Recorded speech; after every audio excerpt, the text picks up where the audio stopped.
comedy game design podcast by two guys who know nothing about comedy nor game design.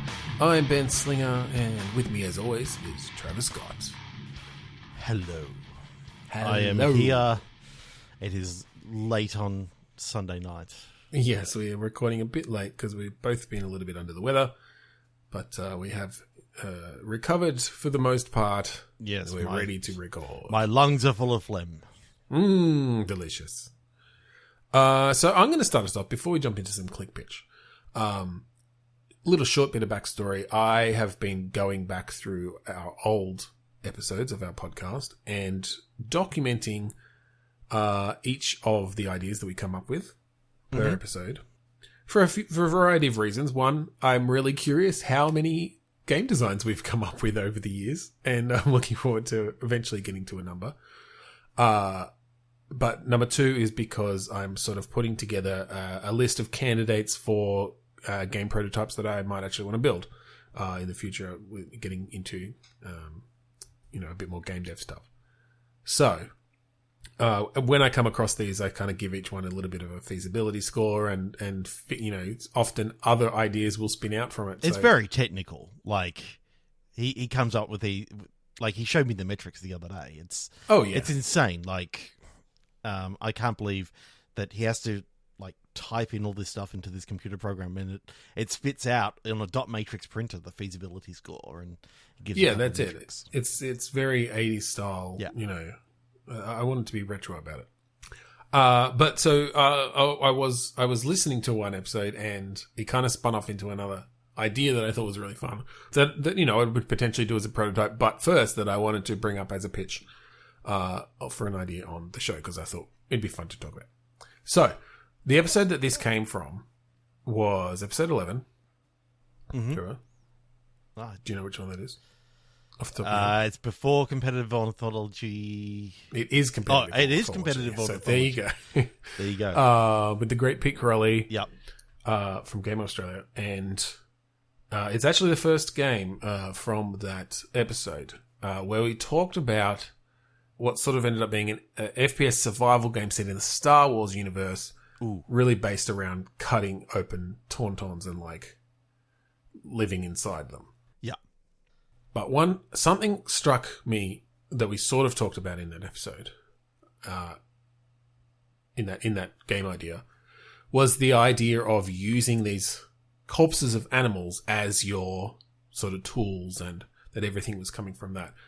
And one idea that I really liked was I was picturing a world where there's huge creatures wandering this world, and as you kill them, you then make them into your structures. They are then your structures for your base. This is taking kind of the idea of the tauntaun and turning into a huge meaty pinata, in which you can.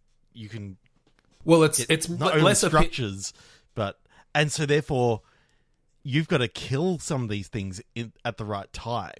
Yes, they were close to being connected up to this other animal. Well, I think there are I think you gain ways over time to be able to move them a bit into place, but it's sort of like as they build the pyramids, right? It's tens or hundreds of people dragging these massive heavy things into position. So yes, as you start, the first thing you might kill might kind of be, I don't know, elephant size, slightly larger, and you sort of hollow out its rib cage and build your hut inside of it. And this is the only way you can build structures in this game, is killing creatures and utilizing their parts. But at first you got to do it with your bare hands. Well, that's it. Yes, it's still this sort of survival thing. You are having to build up to it. But I think I do like this idea of building up kind of a village over time, where you are then recruiting people and you go out on these hunting parties, right? Or you see in the distance one of the really mega creatures coming along, and you're like, "Whoa, that could house 25 people." We got to wait, but we got to wait for it to get close, because we don't want to have to travel too far back and forth to it, But there's also, you don't want to let it get too close. If you kill it at the wrong time, it's going to fall over and crush your other, buildings that you've built up. Yeah. It becomes this kind of real strategic idea of you actually building your structures. It's not, You're not, place a blueprint here and bring some resources to it and it builds up over time. It's like, no, like you are beholden to the migrations of these species. Yeah.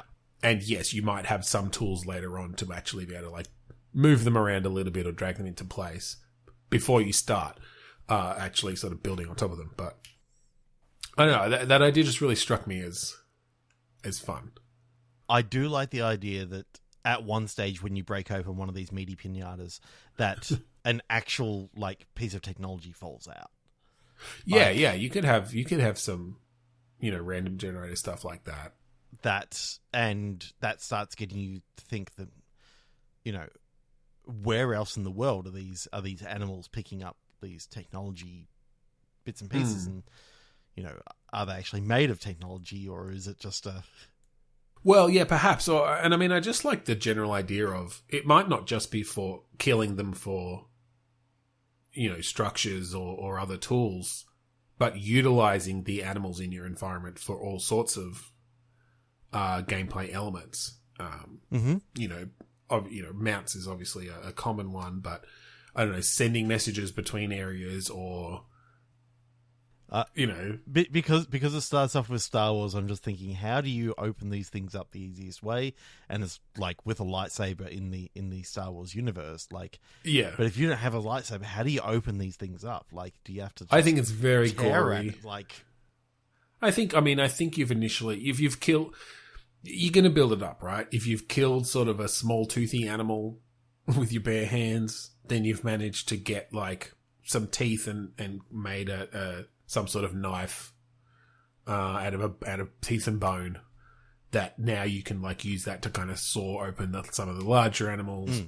And as you go, yes, I think, because that could be a really interesting part of the tech tree actually is like, not only are you going to be able to turn that, furry beast into your, tailor's house, your tailor's workshop, but you get a free sewing machine as part of it. Well, because of the type of animal it is, yeah, you basically unlock some technology because you study it from the inside. You basically autopsy the thing and learn new crafting things based on the types of innards. You've got a water pump because this particular animal had, a heart that, was of a particular type or whatever. And yeah. I think the fact that you come across a knifesaurus and you tear it open and you get like cutlery. That's not a knifesaurus.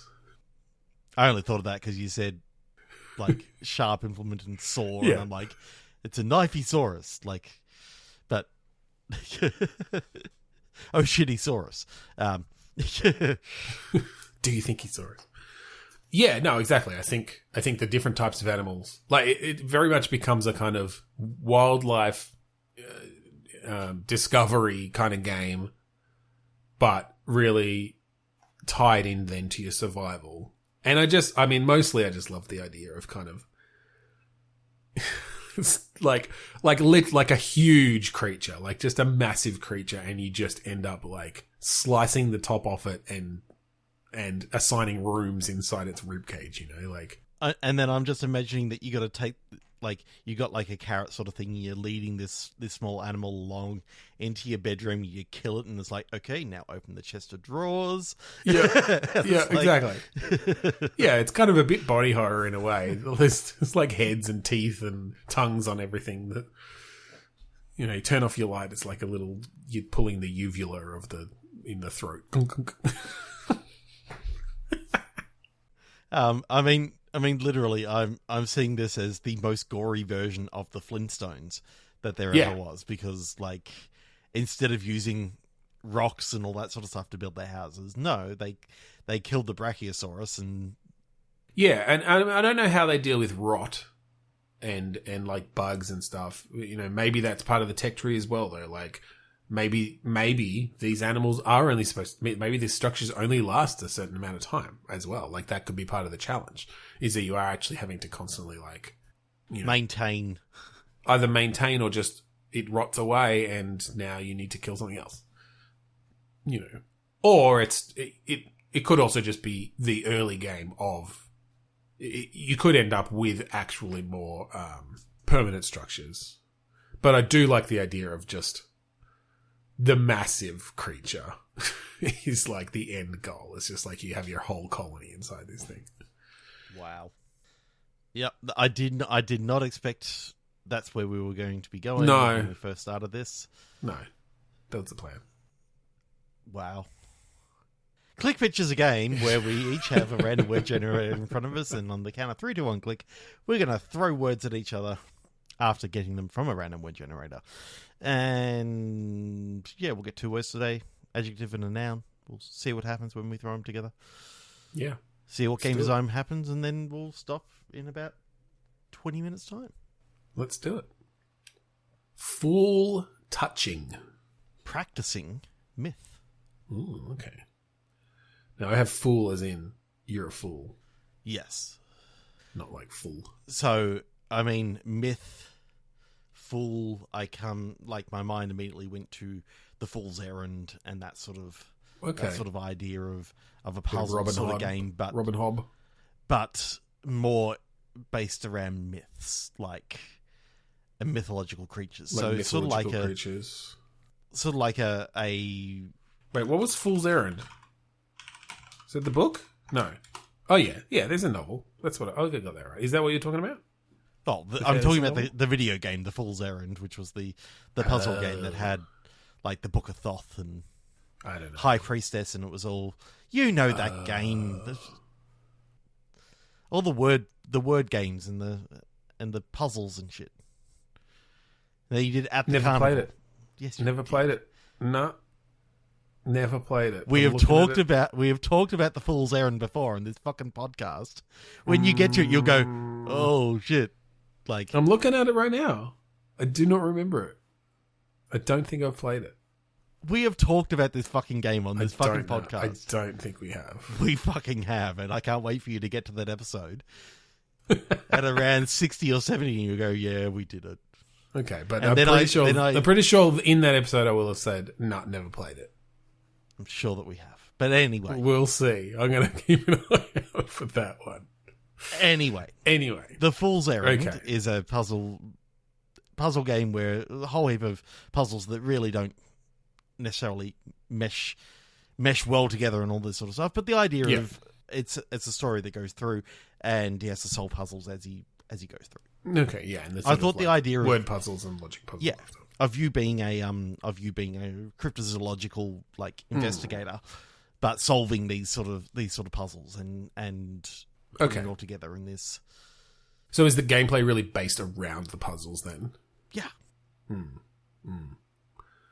So it's more classic puzzle solving, rather than just, oh look, now we want you to do a match 3 puzzle, and now we want you to do select these 3 things, and it's like, no, these are actual like different types of logic puzzles, different types of and more of a tailored experience.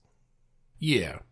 So you essentially like, okay, this week I'm hunting the Bigfoot, I guess, and then you're going to have a set of tailored puzzles that you just have to get through to like, and then by the end you find the Bigfoot.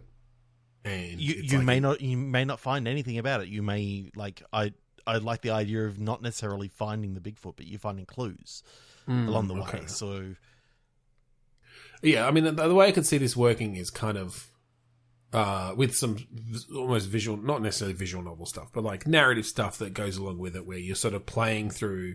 You get some dialogue back and forth between you and your compatriot or whatever, or like your friend or business partner or whoever is hunting with you. Pet, I don't know, familiar, someone else. Which then leads into the puzzles, and they can kind of be commenting over the top of them a bit, and maybe they're like the hint system. And then as you solve the puzzle, it like progresses the story essentially. Yeah. Is there branching? Like, are there ways to fail at this, or like if you do badly on a puzzle?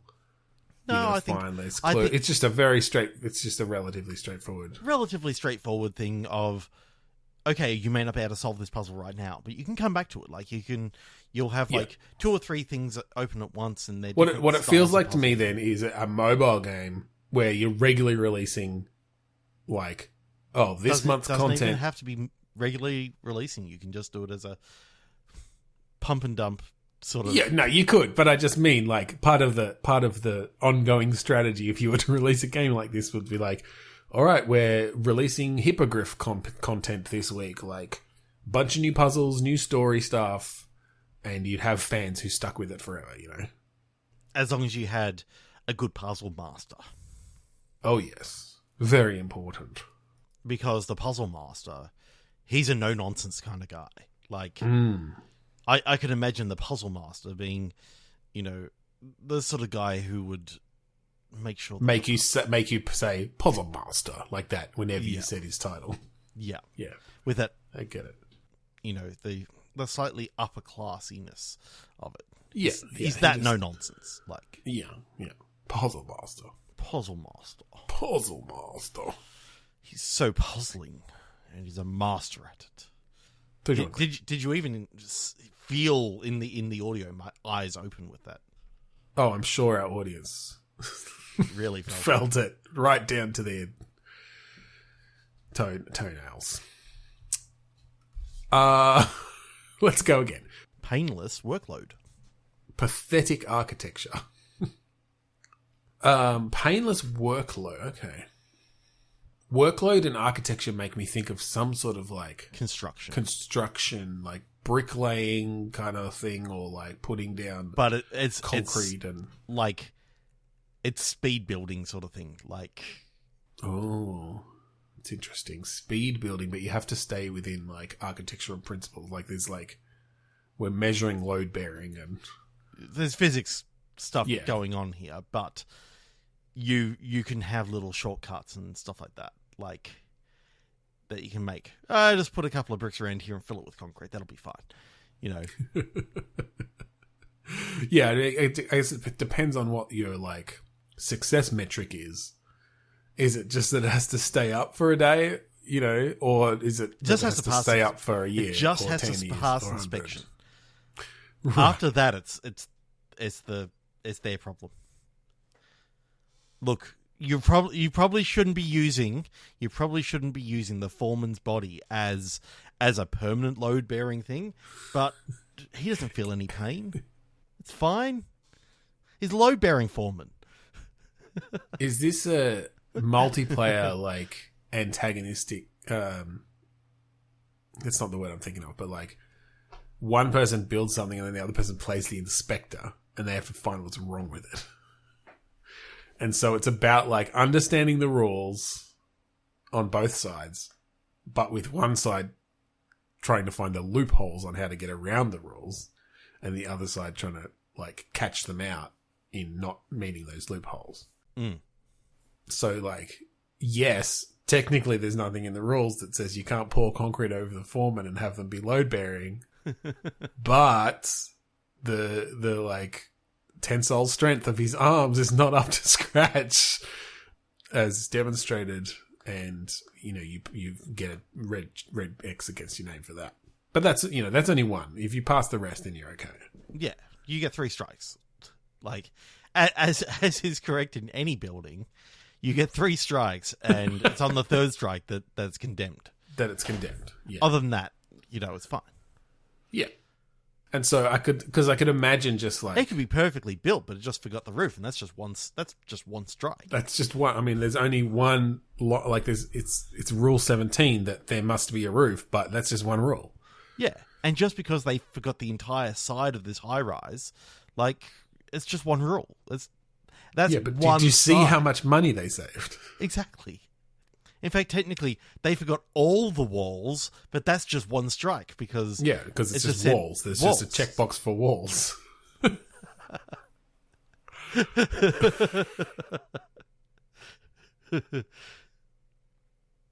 what you're doing, Clink. I love it. Yeah, I think that could work. Peak handbook. Perverse compilation. Okay. I mean, handbook it makes me think of a similar sort of thing, like a Keep Talking Never Explodes, or a thing where like you're learning rules and having to look things up. Mm-hmm. Again, perhaps in maybe an adversarial. That's the word I was trying to think of. Adversarial way, or a cooperative way, but like asynchronous in that sense. Asymmetrical. Apparently, I can't think of A words today. Yes. Perverse compilation. Yes. So when you said handbook before, I started thinking you're like a researcher going around researching like erotica. Yeah. And like putting together like the Michelin star guide to restaurants and stuff like that. This is the Michelin star guide to like erotica and also, places of erotica. So okay. So you go to like a Club X and you're checking your handbook to and you can research the history and and you can mark put together a review. But I don't know, there's something about you find like this ratty copy of like this old French erotica that you've seen it at a couple of these places so far, and I was like, why does this like this book appear at every single one of these places? Oh, okay. And it's a mystery behind like that's a bit more. I think rather than going into like cum-stained sex bars, it was all of them were basically brightly lit. Okay, they're classy joints. Classy joints. Yeah. All right. No, that's fine. I do like that very idea. sex positive. Yeah, I do like that idea because there's something interesting about like old fashioned erotica or something like that's a fun thing, and we could get some artists in, who would have a blast like putting all that together. Oh look, you see her ankles in this one. I think when the handbook comes in, is it's almost like you're grading them, right? Like it's you're trying to find copies of rare erotica, and it might be 1967 Playboy or something of this, with this particular misprint in it or whatever, right? Like they duplicated her nipple accidentally in the printing process or something. And so it's always like finding these rare copies, finding these different things. But that, yes, then building on top of that is there's one particular piece that keeps showing up and it's not in the handbook. Like nobody, but it's also something you've never heard of before. And so then it does become this mystery of kind of like, okay, tracking down, like who knows about this? Like you get on the message boards who I'm sure are full of very responsible, normal people just talking about rare erotica. In this game, just an interest. It's just like collecting stamps or something. In this game, it is. Yes, exactly. Because you go to the serious, you don't go to Reddit. You go to the serious like forums about this, and there's a strict code that you have to adhere to be part of this forum. Oh yes, yeah, very high levels of moderation in strict moderation in these forums for sure. 100%, because I want this to be a sex positive, No, it's not dirty. We're not treating this as a dirty thing. It's more of a like archaeological kind of study, investigation game that you can interest. Also then have have conversations with different people about. We're not saying it's not hot. Like some of this erotic, this is you don't want kids playing this game. No. But no, it's about, you find out the history of some of these pieces and you find out, and look, maybe we go and talk to people who actually do this and we get some actual stories of rare erotica and where it was found and, the stories behind it and cave paintings where people are fucking. Like, they must exist. Yeah, I think that's great. Yeah. Collapsed momentum. Cooled interpreter. I mean, this makes me think of some sort of particle collider or something like momentum, collapsing, like quantum something, cooling. You said those magical words, quantum. And it reminded me of like, what if this reality is collapsing and you got to jump? Oh, like a bit of a leap. Kind of a leap, but more like a hop. Just a hop. Like a kind of bit of a quantum hop. Quantum hop. Yeah. But turns out that every time you quantum hop, you actually nudge everyone one dimension along. Everyone else. So not only do you find yourself in just a random body, but everyone else finds themselves in not a random body, but just the people who just hopped find themselves in a new body. The person that was occupying that goes into the next body, and it goes on. Oh, it's like a rotating, like throughout the multiverse. It's not rotating because it's infinite. Well, not rotating, but you know what I mean. It's only everyone from here on out. So there are still infinite ones, which means that there's no one left in that original body. So, okay. Because we have a multiverse here. Yes. You're saying that every time, let's call them Sam, every time she jumps, everyone else in that universe just drops to the floor because their consciousness has left. I'm not saying that everyone else in that universe. I'm saying that maybe your character falls to the ground. If everyone else happened to survive the collapsing event that you kind of caused and you hopped away from, then the other people in that universe could still continue living, but your body is now empty in that body, and you've hopped into the next universe's body. Oh, so you're not saying? I thought you were saying when you hop, everyone in that universe shifts to the left. No. It's like turn to the left. No, okay. Who you jump into next shifts onto the next person. And so it's a domino effect of all the Sams in the multiverses forward, they get shifted into the next person. Well, but is it Sam or is it just someone random? Like if Sam shifts into Frank Walker National Tiles, then Frank Walker jumps into someone random. Yeah. But in the next universe. Yeah.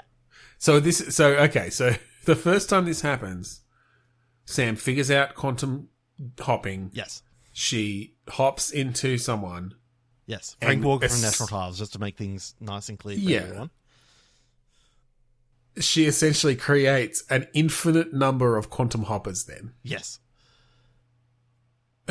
who and the crazy thing is, the next time she hops, it may be another infinite number of hoppers that she's just and like sort of in a different direction, right? Yeah. Okay. This is where, like, to undo this... Oh, no. Is crucial. Surely it's impossible. Because the way that I always saw that Quantum Leap worked is when...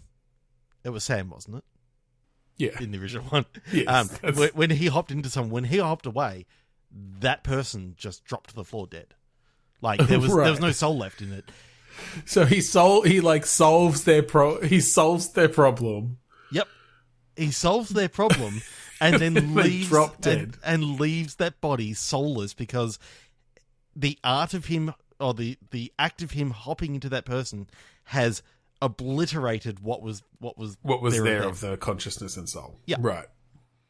Okay, so this is actually we're creating a situation that's more humane than what Sam Beckett in the original Quantum Leap was doing, because we're not obliterating a soul, we're just sending it out into the multiverse, into the next, infinitely. Yeah. The thing is, after 3 hops, that's when you realize when you've hopped close to someone else, it's like, oh my god, we've got another one. It's like, what do you mean another one? Well, such and such hopped here a little while ago. It's like, oh shit. Well, and I mean, in an infinite universe, while yes, there are infinite universes for them to hop into, there's also infinite universes where people are just constantly hopping into that universe. Exactly. That's fun.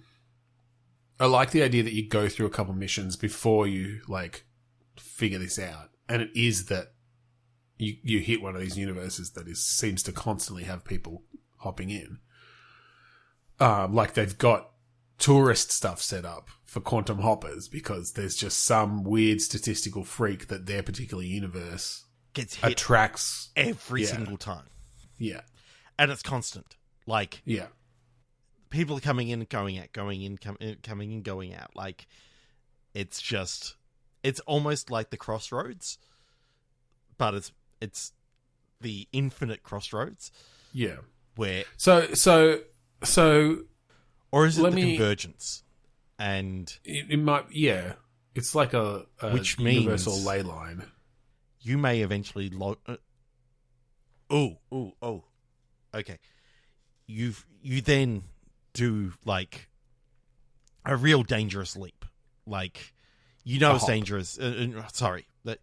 A quantum hop. You do a real dangerous hop. You know it's dangerous because, like, the system that you're using to hop actually warns you, no, this has got, you know, a chance to fail and all this sort of stuff. But you do it anyway because it's the only way that you're going to survive falling off of this building.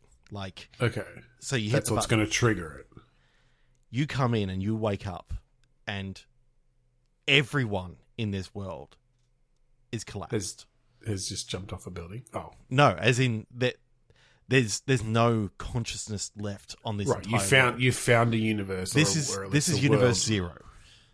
This is where everything happened the first time. Okay, and then you find out there's one other consciousness left,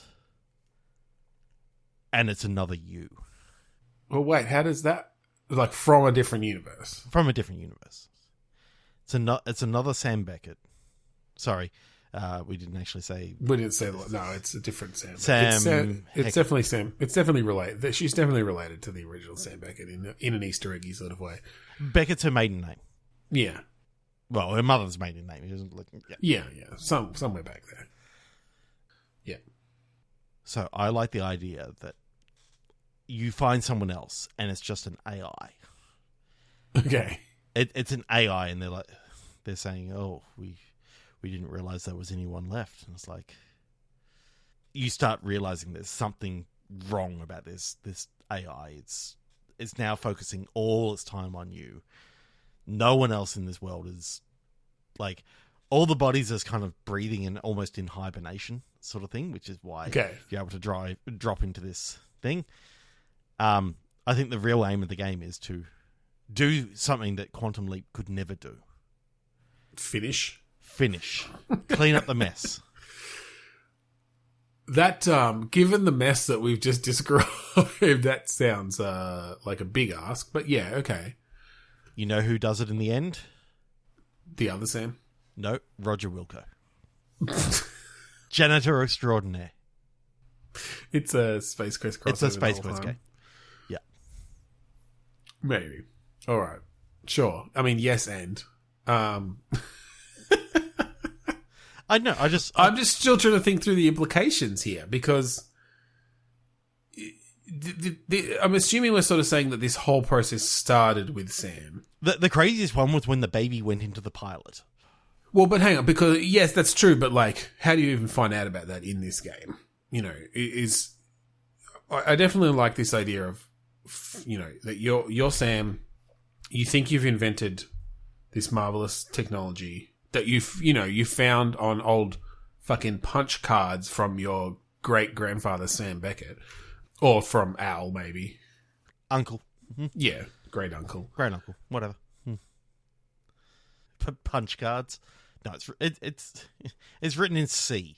It's like no one uses C anymore. It's on a Cobalt old tape drive or something. But you've recreated it as a handheld device, so you can just go. Bloop. Oh, of course, like modern technology. It's an app on your Apple Watch, like. And for some reason, it comes with you, like it's embedded into your brain pattern or something like that. I don't know. Whatever. Yeah, I mean, semantics. But, and then, yeah, okay, so you find out after a few hops that you're actually creating this cascading effect. We might have to jump into the future a bit if we're saying that some of these universes, I mean, maybe time just moves differently, whatever. You jump into a different time. Because there's infinite universes, your universe just never got hit before. It's been going on for years. Or not that you knew of. Not that you knew of. I mean, it's been going on for years from other Sams who have kicked off this process. Yes. They just got to it earlier in their universe. Yes. One, because Sam Beckett, never originally went out, and so he helped young Sam, Right. figure it out. Yeah. And becomes Different the reasons. owl for that Sam. Yeah. Grandpa Sam. Great Uncle Sam. All right. I think we've gone over, and I don't think we're actually going to come to a resolution. But what sort of game is this? Like a point-and-click adventure? Or sort of like a third-person action-y kind of adventure? I feel like it's very dialogue-driven, though. Very dialogue-driven. I can see it working as a telltale-y sort of control the character, walk around the different scenes. Yeah, interact. Yeah, perhaps. Could be interesting even as like a kind of retro 2D adventure-y sort of thing. Not point and click, but more like a direct control, but, moving around the different environments in 2D. Faux 3D. Yeah, potentially, yeah. Or even as like a isometric, not RPG-ish as such, but like you know what I'm talking about? Isometric adventure kind of thing. Anyway. Like Little Big Planet?